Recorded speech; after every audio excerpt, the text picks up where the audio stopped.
Guys, welcome back to another episode of Unmotivated. We're sitting down with Iron Sharp K9.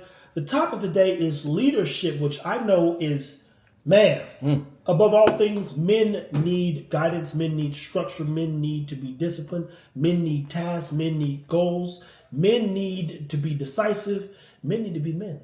Facts. So, Stan, you want to talk about leadership and for what?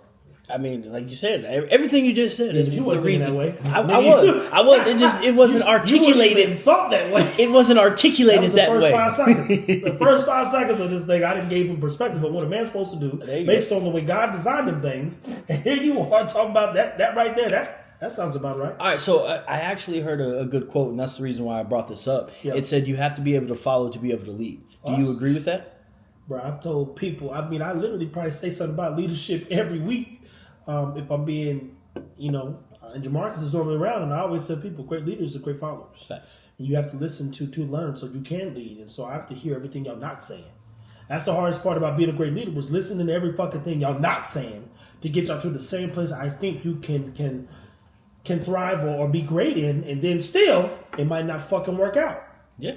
So absolutely, man, if you're not a good listener, you can't lead anybody, because unfortunately, even when I know my way works, it might not work for you. So how would you define leadership? For one, I've told Stan and Jamarcus, say, listen, y'all can't do what I'm doing. Shut the fuck up and do exactly what I say. So the other part is make sure I don't lead you to oblivion. What is oblivion? It's that last Kamehameha when ain't nothing left of the nigga but his pinky finger. When Majin Buu disappeared, that was oblivion. You go, damn, he's gone. Ain't nothing but a goddamn piece of gum. He's chewing gum now. He can't regenerate. So if I was to define leadership, man, it is somebody who looks at you and basically can help you get to where they believe you can be. So there's no direct definition, but for one, simple rule: lead by example. 2, you got to lead based on communication. 3, you got to lead based on your plan and executing that plan. So there's a lot that goes into leadership. I don't know that I have the definition. What I would tell you is it's easier to get men like Stan and many others, to be clear, to fall in line. And shout out to Richard DeBerry, man. Y'all was there, and what he do in his own home when I showed up, he said, just tell me what you need me to do. He literally fell back, because when it comes to social media or digital content or putting stuff out and executing and being tasked in or having a plan in this regard, you're like, yo, this dude, I know how he works now. Like, let me just fall back and embrace what he's about to put me through for 4 hours. Because, the proof is in the pudding. And we talk about leadership, right? A guy like him, who I respect Richard a ton, along with Stan and Jamarcus too, you can't tell that man what to do. He's not the man you come and say, hey, nigga, do. You like, hey, don't worry, nigga, beat your ass. Literally. In this case, you go, hey, Richard, this is what we got to get done. Let's do it. Yeah. Just say when. And it was even pretty cool. Like, you was like, hey, Stan, go out here and get a dog. And he was like, hey, Stan, this is a dog you can get, Black Leash, K9. He was even like, I wouldn't know how to grab none of those dogs out. But that's what we do. We train. We're an obedience training. I'd rather risk it than not risk it. Yeah, and there was no risk in it, because if he said I can get the dog out, I can get the dog. And he knows his dogs. And keep in mind, even in that particular instance, it'd be like somebody playing football but never putting on pads and taking no hits in practice. You got it. It's like, yo, we only need you for the game. Well, look, nigga, if I ain't took a hit, that first hit might shake a nigga's soul and have me wanting to quit. And you need to get roughed up every now and then in practice. In the Stan's case, Stan's dealt with so much versatility in terms of overly confident dogs, over aggressive dogs, overly motivated dogs, overly scary dogs. To worst case scenario, he would have been able to get away from the dog if that was the case. But Richard's not a guy who I am concerned with putting him at risk for any type of injury, to be clear. But leadership, man, it's one of my favorite things, to be clear. And when I don't see a path to being led properly, I will disappear like a motherfucker. Yeah. Excuse me. So I don't know if I have the proper definition. What I would tell you is I have a goal, I have a dream, I have the task, I execute those tasks, and then I try to position people like Stan and definitely Jamarcus to becoming leaders in their own right in the world that they're living in, even though it's my world. Yeah. And it's always been one of those things that I never wanted to, quote unquote, be a leader, but there's been nobody who ever stepped up. So, like, even at track practice, like, nobody would want to lead stretches. Nobody would want to be the first one to go out there, and I was always that. in basketball camp, all the same shit. It's just like somebody has to go out there. So if nobody's gonna do it, I'll step up. I'd rather not. I have no problem being Scottie Pippen, but sometimes you got to go out there. You got to hoop. So it's always been fun. That means you also have missed your calling at life at times too, man. That's all that means. I agree. And then everything that we're doing now is showing me that I have to be the one to initiate things. I have to be the one to push other people. Hence the word initiative, right? Mm-hmm. I've got Stan right now currently working on writing his goals down, and that's also taking the initiative to say, I want my life to be better. So people talk about, man, I want my life to be better, and then don't have a fucking plan to be better. And then even in your case, what people won't overlook is you saying, hey, I actually don't want to lead. So when you walk into an environment like mine, where you go, and I'm just like, do these things, and it's where you go, yeah, man, this is so much more refreshing. I love it. I love being able to just work the dogs and have you run your mouth. And mind you, for so me, much fun. Those things I'm reminded of those things when I was at KBF, right? Mm-hmm. I literally had to hold the camera and listen to Tim. We would tap me on my shoulder, asking me about the whiskey. Hey, is that Heaven Hill worth it? I said, Tim, right this way. And I point to a man walking through. And then Tim would gain a new person. And I think he gained a new, not just a new follower, but a new supporter. Somebody who's considering buying bottles and barrels and stuff from him that wasn't even in the state. And part of it's because I'm a walking billboard. So when you look at me and the others, I'm not saying we're all decent sized men, but you go, hey, I've got a Whiskey Blendy shirt on. I'm with some guys. I'm the only black guy. And if we're being candid, I love that I get to fall back and be what I also enjoy being a supporter. And that goes back to leadership as well. So one of the best things a leader could do is support. There are times where I can come out here and tell Jamarcus exactly what to do. That ain't leadership, man. That's control. So if I don't teach him or show him how to think, how to get there, how to work through his own thoughts and make bad decisions, make better decisions, this fucking thing fails if I have to tell him everything to do, because then we're not talking about business. So part of that leadership is allowing room for error and then being okay expressing and sharing the error. And, going back to that, kind of like Stan when Amira got pregnant, right, the first time. Yeah. You got to make that phone call. There's a lot of things that go through a nigga head. He's like, damn. I didn't watch this nigga cut everybody off. You don't talk to nobody, nigga. For less shit. For less shit, nigga. I'm like, God damn. I'm like, man, I'm like, please don't let this bitch be pregnant. Like, please. Everything stand there witness, you go, oh, shit. I don't know how this is going to go, nigga. This is not where I want to be. Nigga, I'm over here sweating. But you go, hey, if I tell him that there's upside to it, because like he said, I work with you. So when he told me, I didn't raise my voice. I didn't call him a bad name. There was no degradation. I think I seen Stan the next day. And in most niggas' mind, they're thinking, this nigga have an attitude. He's going to be acting funny. I'm like this. I can't help you sit the dogs, but good luck. Take care of her. Make sure she's safe. Yeah, that's make my sure she stay alive. That's the only thing he said. He was like, hey, make sure she stay alive. Like, that's the only thing I can When say. you start talking about leadership and going back to that word, then you think to yourself, damn, that dude has been exactly what he said he was going to be since day one. Yeah, and I think that's been one of the most refreshing things because a lot of people that I've been around, they say X, Y, and Z, and then when X, Y, and Z come up, they go the complete opposite. Yeah.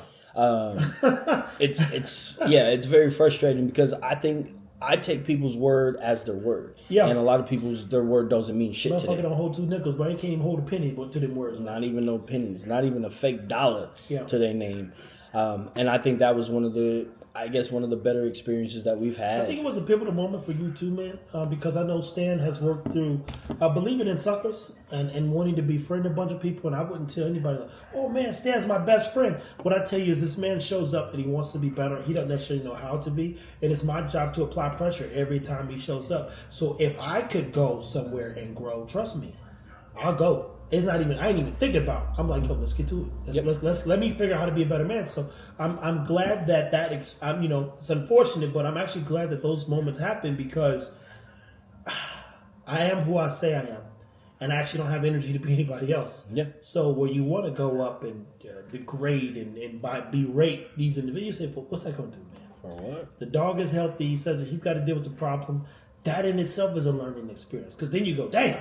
And even now, from the time you had to listen to me, you go, shit, nigga, this is day and night, nigga. I ain't got nothing to stress about, nigga. I ain't got to do nothing, nigga. I just got to chill and take some videos of the dogs when I come up here. That's it. It makes your life that much easier, which I also told him was going to happen. I said, if you do this, I got you covered. And part of that, too, is me also assessing Stan's ability to grow, follow directions, stick to the plan, be consistent. And he's good at some of those things. I repeat, unfortunately, accidents are going to happen. It ain't the end of the world, man. No. Like they're, you know, I learned this from my dad's thing. You want to know about leadership? My dad used to beat my ass for everything I felt like. But then when he said something one day, he goes, you know, there are certain things I don't care about. And once you realize that, you'll figure it out. And so what he cared about was me being mindful and value and looking at value in the way he saw fit. What that means is you got to get your grades because that's representation of you and how you make choices. Second thing he said was, I don't care about these friends and fools. Just if they doing something stupid, bring your ass home. Yeah. Don't get caught up in no bullshit. Perfect. Even when I told lies, he didn't care about the lies as long as you did what he told you to do. And I kid you not, my grandma one time, she said, you know, Trevor lied about such and such. He's like, Mom. And mind you, I'm like, oh, this nigga gonna beat my ass, nigga. And he like, Mom, did you ask, like, was he paying attention to you? And she was like, I don't know. He was like, look, you probably asked him something, he tuned you out. He just was answering the question. He wasn't paying you no mind, that's all. And I start, then it's so that pivotal moment, you start making it make sense. You go, oh, wow. He really don't care about this stuff. But if you lie to him, you're in trouble. If you don't do what you're in trouble. If you can't follow directions, you're in trouble. So for me, you go, oh, wow. He's actually not as hard to deal with as long as you do what you say you're going to do. And that's it. And part of that is rooted in honesty. So when something happens to Clarence Cochran, or like you tell me, hey, Trev, such and such happened. I'm like, oh, okay, that's crazy, man. Look, take care of the dog. Let me know if you need anything, but I can't help set the pups.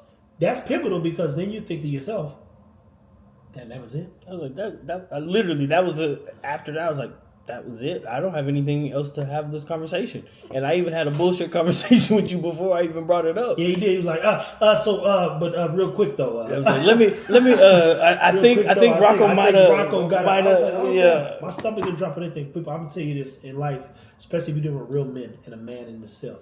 You tell somebody like me the truth, I got your back, man. I got your back. I'm a one that's gonna help you bury that motherfucker somewhere before I'm like, well, let's figure it out. Mm-hmm. But if you lie to me, good Lord. So what would you say some of the most common challenges a leader faces? I don't think leaders face too many challenges, if I'm being honest, because they have to guide. They have to be decisive. Once you embrace the idea, the first thing is like, man, I think I could be a leader. So once you embrace the idea of leadership, you have to be mad clear, mad determined, super decisive, harsh at times, and you cannot get emotional. Because you have to be emotionally regulated in a way that you can't fall victim to your best and worst idea. You got to learn from every choice you make. Yeah, and I think that's where I'm at right now is the emotional aspect of it. Yeah. Like I think I have too much empathy in situations sometimes for the other person's situation versus needing to say what needs to be done. Yeah, no, you are. I mean, you know how I am, bro. Like I'm just like, Yeah. I mean, it's funny because Richard knows me pretty well. So even last night, we did the little 4-piece podcast, me, the Doberman guy, Richard Berry, and NWA Joe. And I'm telling Joe and Richard, I said, yo, let's get on some lives this week. Analyze, boom. I said, Joe, I don't really know what you do because I don't like County Corsos. And I'm telling this man this on like a FaceTime thing. And Richard's like, they're just like, and they're laughing because they're like, this nigga literally will say anything. And I said, so I don't know how I can help you, Joe. He says, man, with the business stuff. So then I went into mergers and acquisitions. I said, you know what M&A is? I said, money's not real. I leveraged my dogs from an asset standpoint, and I merged everybody's idea with this other idea that's way bigger. I said, but Joe, if you want to do some stuff on that, let's do it. When it comes to Richard and Gerald, I know exactly what to do. I told them, and I'm on there like, yo, I told Richard, I ain't never going to get into the raw feeding space, but I'll be at the right place 5 years from now. I didn't sell him, give me free food. I said, no, 5 years from now, I'll be one of the most impactful people. He said, yep, he sure did. I said, so I'm not selling nothing but fucking work. Yeah. And we ain't even been a year in on him sending me food, right? So when it's Monday, he'll call FaceTime me Monday morning at like 7 o'clock in the morning. You good on food? I was like, nigga, send me a couple boxes. Got you. What does that nigga do? Text me, tracking number and everything else. I'm good. Yeah. So when you start talking about leadership, man, it's probably one of my favorite things, but it's so big that it's hard to be like, this is what you do. No, what you have to do above everything, if I had to give you one thing, is let the people you believe who are going to be with you long term figure it out. So how do you go about building a team? It got to be something that, like, when you put it like this, you build a whole team around Michael Jordan. Mm-hmm. Hey, plug it next to the. You want to plug one of these lights? You can, yeah, because one of those things don't need to be plugged up. Be it the other light is plugged to the other side. Marcus is plugging something in. You build a team around Tom Brady. You build a team around Aaron Rodgers. You build a team around Michael Jordan. The more components the star player gets, the better they get long term. So in this case, you say, how do you build a team? I don't go out looking for team players. I go out looking for people who are skilled. Like Dennis Rodman. See what I'm saying? It's crazy that in the Jordan Rules documentary or the Detroit Pistons documentary, they hated Dennis Rodman. Then what they do? We hate him so much we gotta hire him. Yep. We need this nigga. He gonna get 20 rebounds a game. So when the numbers don't lie and they hired their enemy, they go, look, nigga, we did 1, 2, 3 championships, hire the devil himself. Mm-hmm. Because if you are looking again, don't talk to me about your dreams and goals. Bring me a skilled individual who has a reason to exist and live and thrive and work. Dennis didn't, like, he went to Chicago. I love Chicago Bulls. He was like, nigga, I eat that board up every day. I'm going to eat this board, nigga. And ain't nobody going to out-rebound me. And he's a dog. And I'm going to play defense. So when you're like, how do you build a team? Quit looking for people that you like. You want to like a nigga versus a nigga that actually can do his job. And I'd rather us be indifferent, but you execute the fuck out of the things I need you to do, than me be like, oh, that's my friend. Fuck that shit, man. This is a real life, undeniably an opportunity, right? Yep. So we don't need to be friends. But if I look on my social media or whatever we've agreed to, and you fucking killing that shit every day, you doing exactly what you said go do, you getting you're like, I don't give a fuck if the nigga like me or not. The nigga did his job. There was a waitress one time, or waiter, and I don't know if he was having a bad night or not. What I would tell you is there's things, kind of like I just talked about my dad, that matter to me. He kept my drink full. Mm-hmm. He had the worst attitude in the world. I'm telling you, this motherfucker, I'm never going to get this motherfucker. That motherfucker had the worst attitude in life, nigga. But when I looked up, food would be out in 15 minutes. Every time I looked up, my water was full. Every time I looked up, boom. I said, damn, this nigga's a terrible person. But that nigga did his job tonight. So get this. I left him like a $25 tip on some shit he shouldn't have got. Because I remember the service to this day. And that was at least 15 years ago. Fast forward, I go back in there like 2 weeks later. He's like, these niggas a whole different person. Yeah, you got that tip. I always remember people who tip well. I said, look, man, you did your job. I don't need to like you. At the end of the day, I hate when I have to keep asking for fucking water. Like, hey, can I get some more water? Like, I drink mad water at the restaurant most times. I won't keep asking for fucking water. Yep. I hate when niggas don't even like communicate. Like, yo, hey, we're sorry. It's 45 minutes in. I don't know where your food's at. We gonna try to figure it out. Like, dude was mad. He did it for me, and that was probably I was like 22, 23 years old. He did everything that I was looking for, but just had the worst attitude. So I'm supposed to dock him because I'm like, I don't like the person. No, nigga did his job.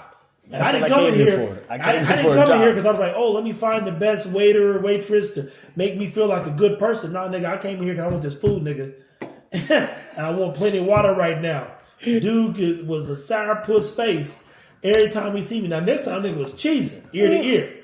I'm going to give him another 25 because he did the same thing the next time. But at the end of the day, if you're a leader, do not get caught up in the sauce of trying to be liked. So, and that segues right into my next question. Like, how do you lead effectively in like crisis or uncertainty situations? Crisis oftentimes are predicted based on things that are taking place. So when numbers don't start meeting, you don't start meeting your quota, people like Basil, they say, oh shit, we're not hitting the Alexa numbers. We're probably going to let some people go if this doesn't sustain itself or protect itself. So I don't know I don't know the state of crisis what you're asking about, but if I were to guess, you're also bringing in people from a leadership standpoint that can make good decisions in places of crisis. And those are people who are not emotional, man. Like, if there's a crisis, and some would feel that your situation probably felt like a crisis when you had to tell me about a mirror in Rocco. Yeah. Fuck, nigga, this is a crisis, nigga. I thought it was going to be. and then the reality is when you say, how do you lead in crisis? Because I've laid the facts out.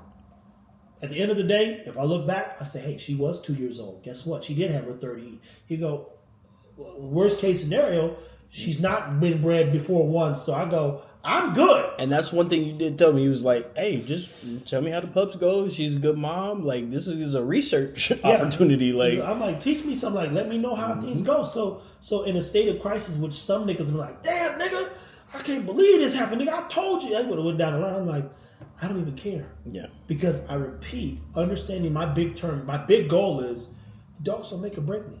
They're an opportunity to scale and build magic, but I'm like, long as she alive, nigga, we'll survive, nigga. Because even at the top end, she's only got 3 breedings top. And legally speaking, you could do 4 with a registered litter, right? But in my case, I go, fuck, if she don't get bred, I don't give a shit. Like the 2 breedings or the 1 breeding, which we had bled, I'm good, nigga. Now, she only getting bred twice again because we lost Lola. But at the end of the day, well, you did everything right because you called, we'll just call it the boss. And you told on yourself. And let me be very clear, you just told the truth. Hey, man, I think something happened. Wife said she came home, boom, boom, boom. And I'm like this. I don't get mad over spilled milk, bro. Wipe that shit up and move on. Yep. We got to move on, bro. So how do you basically manage this or that in a state of crisis, man? Back to that emotional thing. You very rarely ever see me get livid, bro. I'm like, I don't even have the energy for it. When I have to raise my voice, I go, damn, I don't even want to do that, bro. When I have to be mad, clear, or be a little bit more aggressive, I really don't want to do that. You have to do that sometimes. Remind people like, yo, my man, you don't want to do that, man. Mm-hmm. I'm calm all day long. you definitely, because once I go there, now I got to stay there. Yeah. I got to remind you why I am in the position we're in. So like, do what you told, boy. Do what you told. Because if you could do it, trust me, I'd shut the fuck up. It's not the case though. So crisis is one of those things that I think makes or break relationships, friendships, and also creates an opportunity to bring people together. Yeah, it definitely strengthens them for sure. All facts. I mean, it's the same thing with the dogs. Like, we put them in stressful situations, and you want to see how they are going to overcome that. And a dog who doesn't overcome it, you look at them a little differently versus a dog who figures out how to get through this crisis or stressful situation. So, yeah. You speak my language, man. How important is mentorship in leadership? You can only get a mentor, receive a mentor when you know that you need to be mentored. Some niggas think they know everything. It's actually, here's what actually irked me. I tell you guys this. So I posted something the other day on my story, right? And unfortunately, Instagram has this thing where like they wasted it'd be like 2 coochie hairs worth of like the video just going to the story, and finally it'll send. Long story short, when you're on Instagram, comments will pop down or show up at times, right? So a comment pop up, and I think somebody said something along the lines where they were like, yo, it's crazy how much Buddy knows, but his dog was always sick. And I go, the nigga in me wants to reply. But the truth in me goes, I don't know anything. And I've said that many times. I literally said, so here's the conflict is you can get emotional, right? And say, man, you address all you niggas that think y'all, motherfuck your dog. I go down the line and terrorizing niggas. Facts are, the minute we believe we know everything is the minute we fail ourselves. And I've never posted anything. I told people who once were fucking listening, I've got 5 years of reading to do to prepare myself for what's to come. I told Tadlock in a video yesterday, we went to the doctor the other day, Monday or Tuesday? Tuesday, I said, crazy part is, Daddy, is I didn't want to get to the cancer is in the back of every book for a reason. I had no plan to get there for another 3 years, based on all the things that I've read. So when they're jumping to these conclusions, I don't know any more than they do. And the facts are this: the doctors don't know any more than I do half the time. Yeah. I mean, and it's one of those things that you can't, like you said, you fed right, he had exercise, he had sun, everything you can do to prevent from getting cancer, and the nigga still got the shit. It is and so to your, very good question, but it goes back to your emotional wherewithal on how to manage yourself in these situations. Mm-hmm. And I go back to the truth. So the truth is my favorite thing because it's in fact too. And in fact, and then that fact is defined by your values. So, hey, do I value people's opinion? Absolutely not. Do I give a shit what they think of me? Of course not. Does the comment affect me? No. Is it annoying if I see it? Sometimes, yes. But then I have to remember, we're not on the same journey. We're not even in the same world, stratosphere. So in my case, do you respond? promoting hate or getting into an argument, that ain't what my page is gonna ever be about. Is arguing with no motherfucker. Yeah. Now there gonna be moments of clarity, like I'll say, but the niggas who are reaching out to me right now are telling me, "Hey, you've led well. You've been a great leader this whole time." There's more love than there is hate right now. You know, so do I feed that? So back to your question, you just go, bro. It's just about staying emotionally regular, looking at the facts, man. I know for a fact I practice hate. I've literally practiced hate. Will it do me any good in this situation? No, because I built this whole page off of consistency, love, care, and being a very planned, determined individual, man. So once I convert over, now I've got a whole different community of people that I don't really want to talk to anyway, but now I don't want that energy on the page. Yeah. So I gotta move on, man. So yeah, real thing, but it's like it's not the end of the world, man. Yep. It's been a nice little journey of it. I've enjoyed watching for sure. Yeah. I've enjoyed growing, being challenged. I get put in a lot of situations where people can't challenge me because like I'm pretty creative in situations where I can figure things out, but you challenge me in different ways. And again, I mean, the sky's the limit for everything that we're about to do. And that is a very true statement. People take heed to that statement because, you jump in a plane, you say, man, I can't fly a plane. Tadlock has learned it, like he can fly a plane now. Him and his buddies bought a plane together. There are so many things that we create, and that's why I've said many times, limitations are man-made. So when you say, hey, how do I become a great leader? It's like, well, can you be honest with yourself? What do you really want to achieve in life? Mm-hmm. And everyone that I've met who's successful can do damn near anything. I do mean that. Like, I probably know some niggas who could drive a train. Like, why did you know that? Oh, my dad was such and such. Because of their experiences. So when you look at people like you and me, I didn't experience shit, bro. I literally don't know how to fish for real or hunt or do all these things. And now I get to go and live. Like, I think Will Smith said it when he came back to Instagram. When he came to Instagram, he said, I'm in act 1 of my life or act 2 or some shit, right? So at 50 years old, everything the Fresh Prince of Bel-Air has been able to do, he still ain't lived. Yeah. Let me see if I can walk across the Grand Canyon. He said, the fear of fear is what motivates me. So even now I'm thinking, damn, dude. I just talked to a dude. Who was I talking to the other day? Nigga told me he jumped off a 30-foot cliff into the ocean. How crazy it was. I'm thinking to myself, that would be crazy if I get a dog to do that with me. We can do it. No, I already know, but that's my point. Like, I'm thinking like, yo, buddy just told me about these little things. Like, yo, I did this and that. I was like, I ain't seen a fucking thing. Yeah, people like, Stan, why'd you skydive? I was like, because I wanted to try it. And even my mama went with me the first time. Like, that shit was fun, yeah. She jumped out the plane? She jumped out first. She jumped out the plane first. Mama on a mission. Look, people, I'll tell you this, man. If nobody tells you this, life is so short, man. And I'm living it right now, watching one of my dogs die. Mm. Yeah, that shit was hard to watch. Even the last little thing we did with him today, like, it is so short that I repeat, you want to be around good people that you admire. You want to be around people that you are inspired by. You want to be around people better than you, believe it or not. Yep. And you want to be around people, in my opinion, above everything that you can learn from and grow with. So when I look at my ladder, I'm building a ladder so that we could all climb up. Mm-hmm. Think about that. Like, it ain't just for me. I mean, and that's how it should be. And I think a lot of people want to go by themselves and don't want to help anybody else get there. And those were the people that I was surrounded by until I found this group of gentlemen that I am around now. Yeah. They wanted them to be successful and they never wanted me to. And it was the same thing that you had where you were at that other place and he was trying to make you in a little box and he didn't want you to even get his email list. Yeah, I'm not a box person though. Like, you got about 2 seconds where I'm like, oh wow, that's crazy. Look, good luck, fucking nigga. Yeah. I'm gone, bro. Like, I'm never somebody you could sun or silence. Them two things my dad and Papa taught me the importance of using your voice, boy. And so that, like, you got a voice, use it. You can't silence me.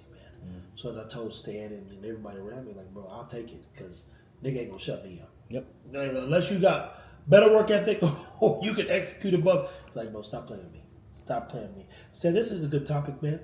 I definitely find I'll probably do a one-on-one with myself. Those are some good questions. I'm glad you noticed something. I would tell you to keep leading to the production stuff. This is so good. I should have had the camera on me. Just so we could, because I gave a bunch of gems to this bit. God damn, that motherfucker gonna slap it. Yeah, man. I would tell you, it is hard to find people that you would want to learn from. And here's the other trick to people you want to live by. Yeah. Like, think about that. I told somebody this before. If I had to die and come back, I'd be Tim Callahan. That's a good dude. Clarence Cochran Sr., that's a good dude, man. That's a man who put so many people and things above himself that the admiration was, bar none. Yeah. And that being said, I want to continue to be around a group of men that I admire as well.